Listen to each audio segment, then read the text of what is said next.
hours are from 8 a.m. to 5 p.m. Thursday through Monday, closed Tuesday and Wednesday. And to protect the rare natural resources, the trail access is restricted to guided tours. Tours are December through April on Friday, Saturday, and Sunday at 10 a.m. and 2 p.m. The admission fee is $2.50. The tour fee is $2. Children under 6 are free. And we're going to go ahead. It's on the honor system where you pay. So we're going to go find where you pay up here at the Matheson House.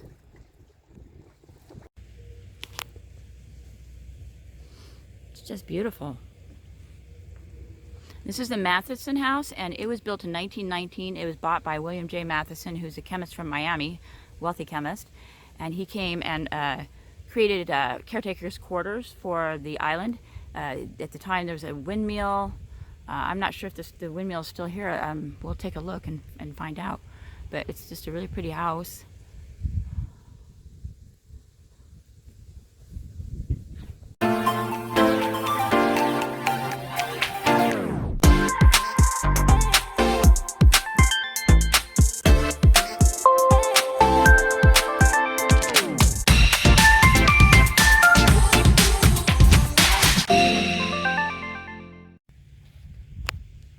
Okay, here's the honor system, honor pay system, the fee station. So I'm going to do that real quick.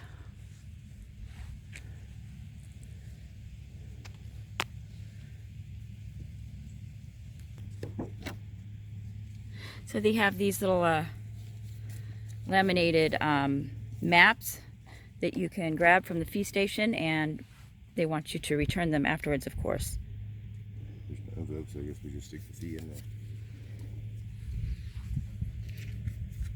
It says enjoy a self-guided tour of the park, and the brochure is located at the Iron Ranger.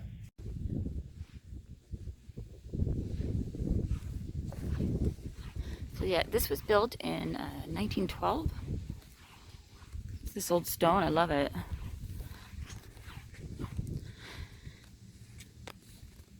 Lignumvitae Key has been designated and registered a natural landmark. This site possesses exceptional value as an illustration of the nation's natural heritage and contributes to a better understanding of man's environment. This was the water cistern setup.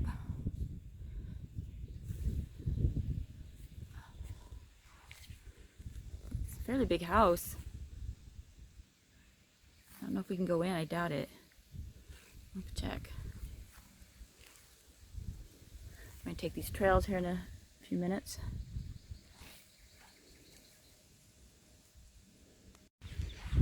It's interesting, they've got this kind of like basement area, like a carport. Of course, there's no cars that are ever going to be in here, but I read that there's supposed to be a hurricane shelter as well here. I'm curious about that.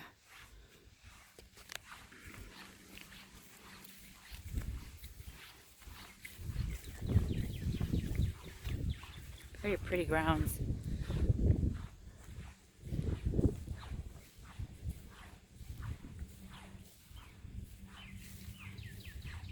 You hear the birds. It's quite windy out on the water, but it's just, you just barely get a breeze out in here because of all the, you know, the hammock shelter, all the trees that are kind of guarding the main front of the wind.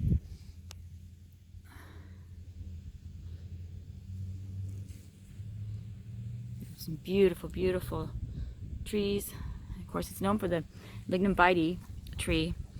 The hammock here is home for like 65 species. They even have, like, I think at one time white-tailed deer is what the information I read said. Not sure they have any of those anymore, but let's see, there's dragonflies and snails and I don't know, all kinds of different species. I'll have that information in the description.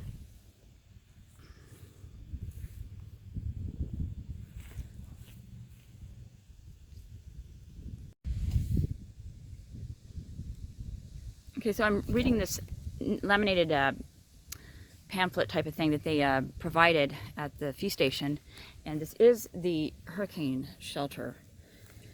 And let's see what it talks about, it says about that. The Labor Day hurricane of 1935 was the worst recent storm to impact Lignumvitae Key.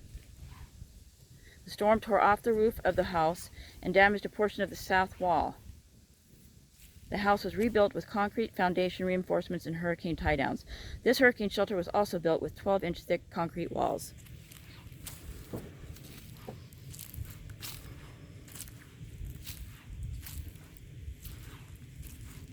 And it's got some kind of a, I don't know what this is for. This is the hurricane shelter. Why would it have that stuff over it? Oh, to keep out the... Why would it have that? I wonder. Maybe they had no buying going on it or something. It's just a little door. The hurricane shelter, huh? Yeah.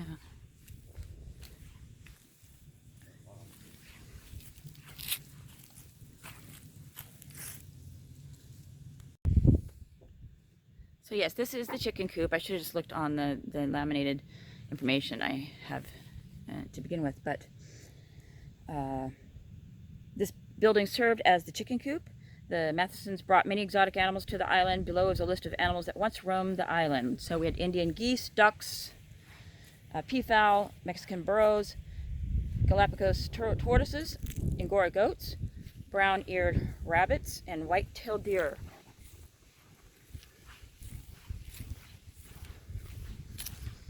Chicken coop.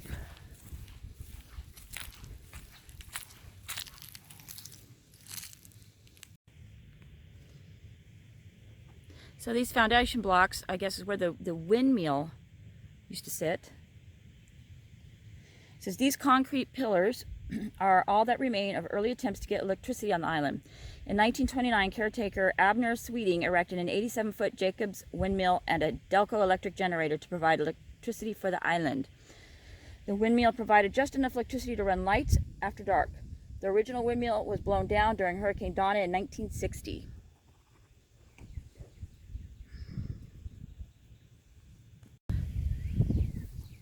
So this is the cistern. This is how they got their fresh water. In reading about it here, it says, natural fresh water sources are hard to find in the Keys. Therefore, early settlers relied on cisterns to collect rainwater. The trough was added to capture overflowing water, which was used by the resident animals. To save water, the kitchen is equipped with one saltwater hand pump for general cleaning and a freshwater pump for final rinses and cooking. That's how you do it out on a boat when you're cruising, because I've done a little bit of that. To save water, that's what we do out on the boat in the ocean when you're cruising. Yeah. There's all kinds of ways to save water and electricity. Here's the trough they were talking about.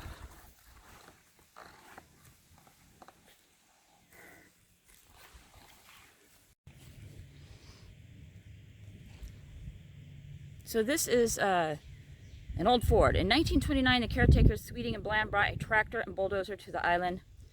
These were used for clearing 3 miles of trails and 15 acres for a coconut grove. The truck at this stop is a 1936 Dodge, 1.5 ton truck.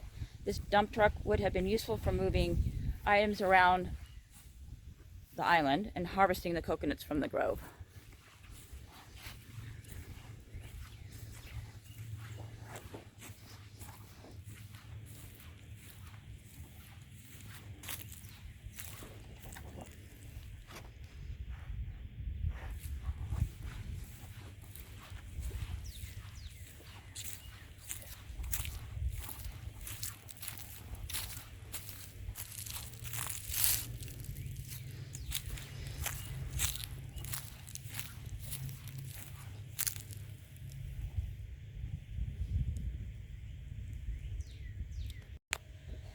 These are the restrooms.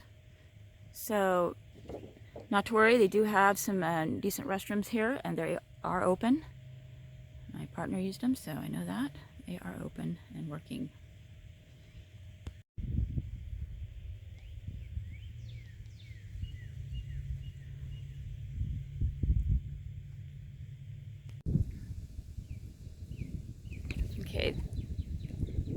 reading the information here on the lamination, it says this foundation's origin is somewhat of a mystery. Some say it may have been part of an early Spanish settlement. Others think that it could have been a historic homesite or kitchen. Fragments of black glass, a kaolin pipe fragment, and shell-edge pearlware were collected from the site. What do you think?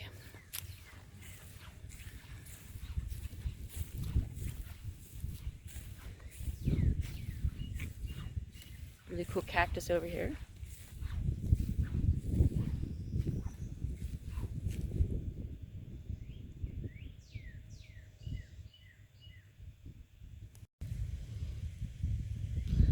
Okay, so these cannons here in the front lawn. It says the cannons on the front lawn were salvaged from the HMS Winchester, a British ship that sank near Carysfort Reef in 1696. The HMS Winchester lay on the ocean floor for 242 years until it was salvaged in 1938. The cannons were brought to the island by Matheson to decorate the lawn. And that they do.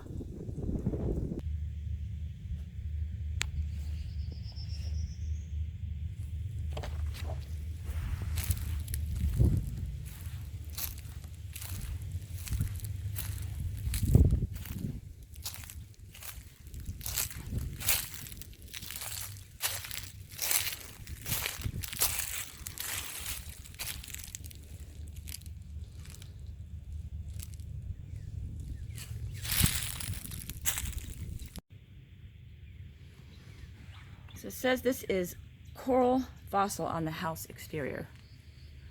See that right there?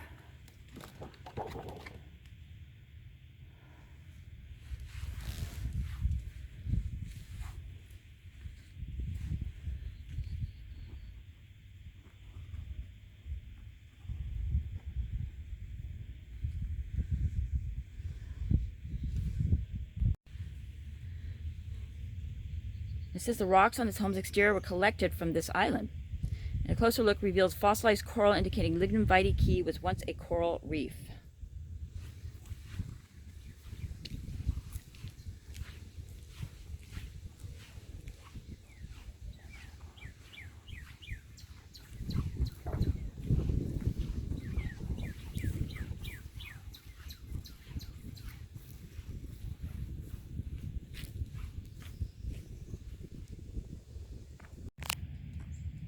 So there's a raccoon right there. I don't want to scare him. He's looking at us.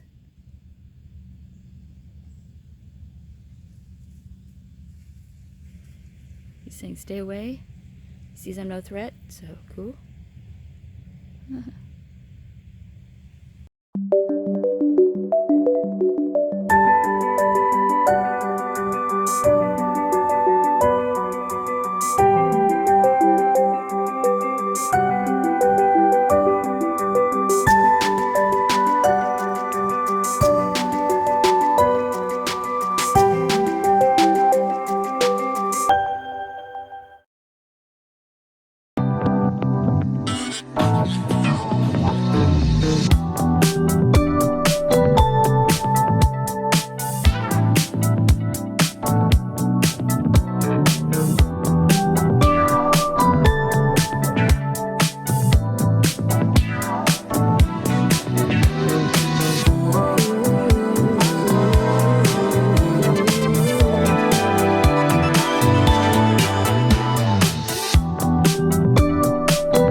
The northwest tip, mainly north tip of Lignumvitae Key. Escape Botanical Park. It's right there. And then you see these mooring balls right there. So if you have a private boat and you want to stay the night out here, you can do what we did. We moored up to this.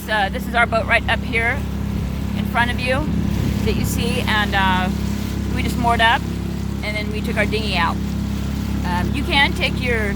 It's a 4-foot draft at the dock, so you could. Most boats could go actually to the dock, the state park docks, but we just elected instead of taking our big boat just to take the dinghy over. So you'll see those white balls out there, mooring balls. There's quite a few that go around the island a little bit, just for anybody who's cruising or want to take their motorboat out here and moor up for a while or the night. There you go.